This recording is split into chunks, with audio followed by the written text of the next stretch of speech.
Hey guys, welcome back to my channel. So today we are doing a foundation review. You guys saw me haul it in my Sephora VIB drugstore haul, and it is the Fenty Beauty Easy Drop Skin Tint. So I picked this up during the VIB sale, and I wanted to actually do a review and a wear test for it because I thought, like, since I got nowhere to go, I can test out foundations all day and kind of just watch how it plays with my skin and different products and everything. So that's what I did. So if you like to see how this wear test went, then please keep on watching.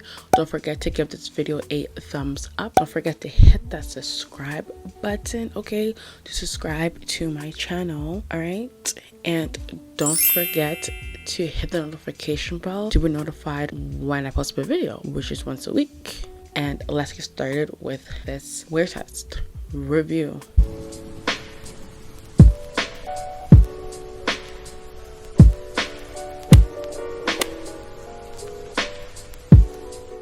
So this is described as a lightweight, I'm reading off my phone, a lightweight, buildable, light to medium coverage skin tint that leaves skin looking blurred and smooth in flexible shades for all. It is a light coverage, a natural finish, of course, is a liquid, and this is an easy to apply flexible skin tint Rihanna wanted to create. It is quickly and visibly evens out your complexion that blurs with a blurred effect. The Hydro Blend Complex and Humidity, Sweat, and Transfer Resistant formula has a smooth texture that layers well with primer and skincare. So there are 25 shades in this shade range. The reason why there's such a little shade range is because for every shade it's kind of like the shade, and you'll kind of find your comparison in the Fenty Hydrating or Soft Matte and where you would land. Because I wear like 460, like I got the shade 22. I was gonna get 21, but then I was like, I'd rather go darker than lighter, so I got 22, which is the fourth darkest shade, which is not that bad, and the darkest shade is 25, deep with neutral undertones, and that looks really deep. So we are going to test out this foundation. We're going to test it out. We're going to do a wear test. I'm going to come back at the end of the day and we are just going to see how this moves. So I'm going to prime half my face with the Milk Hydro Grip Primer, which is something I would use, and I already applied my skincare underneath. I'm gonna do primer on this side of my face.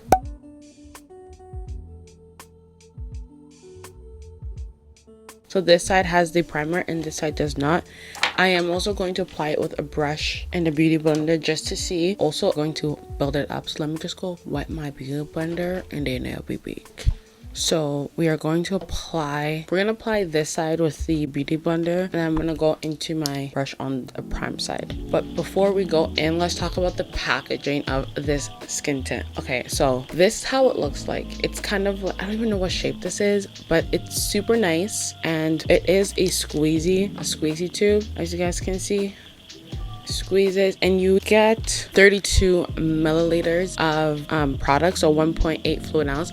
So we're getting more product in this than a standard foundation, so that is really good, honestly. Before we start applying, let's zoom into the skin and kind of, so you guys can kind of see where my face is right now. You guys can see I got some blemishes on this side of my face and some dark spots, and then on this side same thing, just fewer dark spots, and then my forehead. That's my before. So that's how my skin is looking now before we added the product. So let's add the product. I'm gonna do even application, so I'm just going to do one line on this side, and I'm going to blend it out with my beauty blender.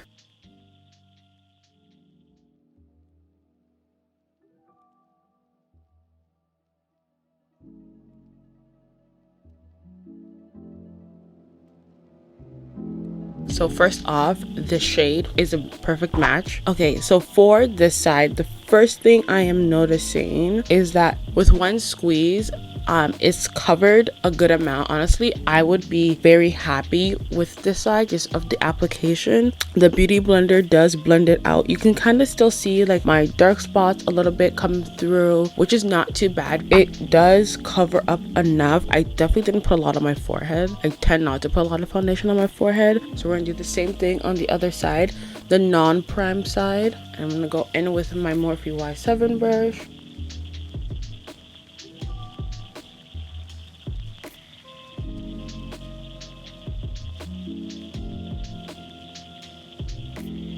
So again, the brush side kind of looks the same as the Beauty Blender side. My skin does look even throughout. My dark spots are peeking through on my cheeks a bit.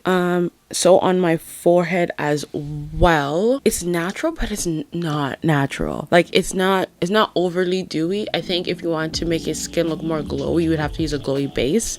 But there's luster to my skin, but not a lot of luster, like a natural luster, like a very soft luster. So I am going to go in and I'm going to apply more. So I'm just going to do one more squeeze on my cheeks. I'm gonna blend this out with my Beauty Blender.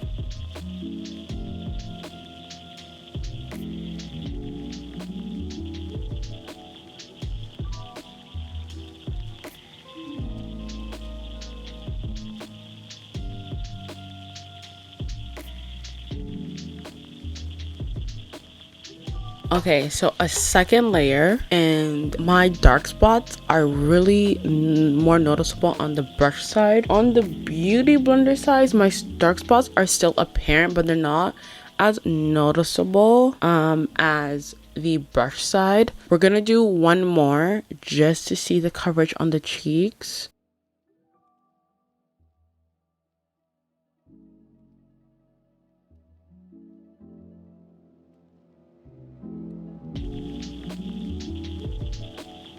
Okay, so we are done. 3 layers on the face, 3 layers on each side. My first initial reaction right now is that I prefer the Beauty Blender side, just because the Beauty Blender side makes it look a little bit more natural. But I don't mind the brush side, but it doesn't look bad. The skin feels super light. It feels lightweight on the skin. I don't feel like I have anything on my skin at all, which is great because this is a skin tint, so it's supposed to almost feel like a moisturizer, or it has decent enough coverage for honestly a skin tint. I'm liking it so far. So this side over here is the non-prime side. Then this side over here is the prime side. I'm really liking how this skin tint is looking right now. My skin still looks super natural. You wouldn't actually think I have makeup on because it doesn't look like it, which is great. So it is 12:35 and I'm gonna come back in a few hours and we are going to look at how this skin tint is wearing. So yeah, I'll see you guys in a few. 2 hours later. Okay guys, so it is now 3:20 and so right now the coverage has stayed the same. Nothing has really changed. My oils are coming through a bit. So my oils have started to peek through, so it's a little bit oily on my cheeks, my nose, and my forehead. My oils are starting to come through, but it's not too bad. If you guys can see, a little zoomed in here, it doesn't look too bad, honestly. It's not like my skin is super oily. It's like it's just starting to come through. Yeah, but the coverage hasn't stayed the same. Haven't had any transfer anything by touching. My face is just oily. It still feels super light on the skin. I did wear my mask. It did transfer onto my mask. I'll show you guys that at the end, but it did transfer, so just keep that in mind. So far the transfer resistant, that's a little bit questionable, but you know, I would love if it was transfer resistant on mask, but it clearly isn't. The coverage is the same. It hasn't really changed too much. Like my skin almost looks like just as good as when I applied it. Nothing has broken down. Like it literally looks good. So we will see how this looks at the end of the night. Many hours later. I've worn this skin tint for almost 12 hours and this is how it looks like.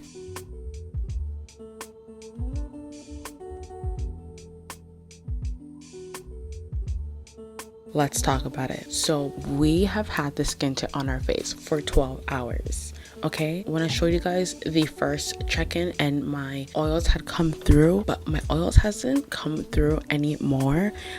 It's still at the same kind of like space it was around 3. It hasn't broken down anywhere. The coverage is still the same. I didn't really do much, so I didn't touch my face too much, didn't do anything, so the foundation really stayed on well. It didn't change, they didn't break apart. Like my oils like are here, like you can see, like my cheeks here are oily, my nose here is oily, my forehead is oily. The coverage didn't change, nothing really changed too much. So all in all, for 12-hour wear, this foundation is looking good. So this foundation claims to be transfer resistant, so I'm just gonna press my hands. There's no transfer of the product, but it did transfer on my mask. So if you guys can see, it did transfer onto my mask, which I guess is not a big deal, but I don't know if it's sweat and heat and all of that because I've been inside most of the day, so I can't really test that too much. But I would say like this is the perfect foundation to wear during the summertime, but also it's the perfect product for people who want coverage. Not even want coverage, people who want their skin to look even, but they don't want their face to have the heaviness of an actual foundation. And this Fenty skin tint is that. I honestly really like it. Like I feel like you can really do a lot. I actually think you can build it up way more than it is. I think the consistency, it is a more runnier consistency. As you guys can see, you have more time to play around with it, and it makes it just feel super natural on the skin. Honestly, I really enjoy this skin tint. If you're someone who's just looking for something, just is an easy slap on product, honestly, you can apply this skin tint with your hands, guaranteed, no issue. Like you can do that. You have that malleability to help kind of change it and manipulate it how you want it. It lets my skin breathe, and it lets my natural skin come through, which I think a lot of people are looking for. It's just overall a really good skin tint. I give this like 5 out of 5 stars. If you guys enjoyed this foundation review, please let me know down below if you want to see more, and I'll see you guys in my next one. Bye.